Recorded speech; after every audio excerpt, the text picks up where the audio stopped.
What is going on, ladies and gentlemen? Welcome back to my channel. Today we're diving into a classic that holds a special place in the hearts of many, Blood of Men Legacy of Kain.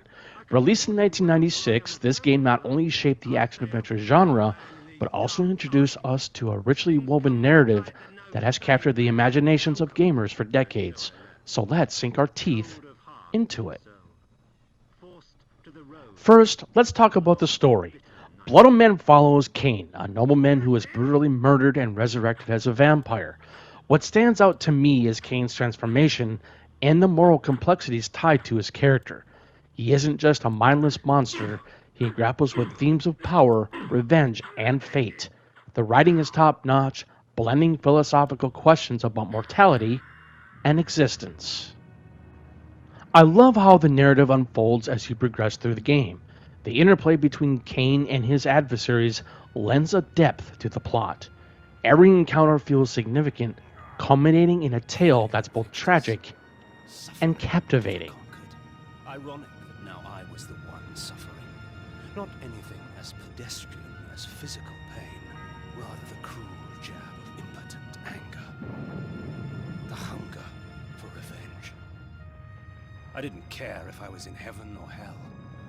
All I wanted was to kill my assassins. Sometimes you get what you wish for. The necromancer Mortanius offered me a chance for vengeance, and like a fool, I jumped at his offer without considering the cost. Nothing is free, not even revenge.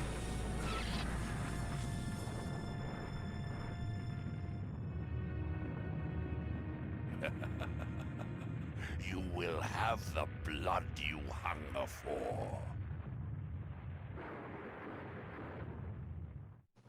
Now, let's shift gears and discuss gameplay. The top-down perspective was unique for its time, offering a different experience compared to 3D platformers that were becoming popular. Combat is at times challenging but incredibly rewarding once you find the right strategies. I remember the first time I unlocked new abilities and spells.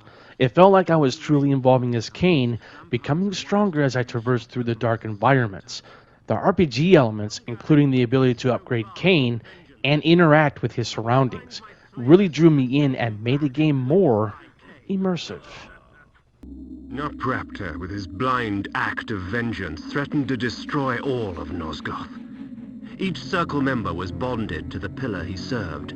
The pillars reflected the mental state of their servants, and as the minds of the circle degenerated and descended farther into dementia, the pillars crumbled. To restore them, each member of the circle had to die, and the artifact that served as their link to the pillar had to be returned. Only when all the pillars were restored did Ariel claim my curse would end. And so, my hunt for Nupraptor began. The pillar of the mind, protected by the mentalist Nupraptor. The pillar of dimension, protected by the planar azimuth. The pillar of conflict, protected by the paladin Malik. The pillar of nature, protected by the druid Bane. The pillar of balance, once defended by Ariel. The pillars choose their own. The pillar of energy, protected by the energist Dejul. The pillar of time, protected by the time streamer Mobius. The pillar of death, protected by the necromancer Mortanius. The pillar of states, protected by the alchemist Anacroth. Next up, let's talk about the aesthetics.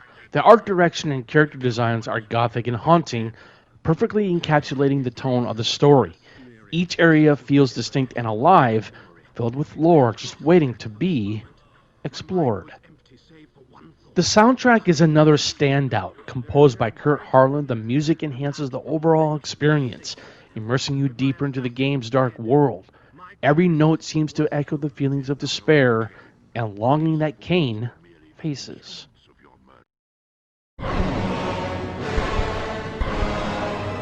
Kain is deified. The clans tell tales of him. At last.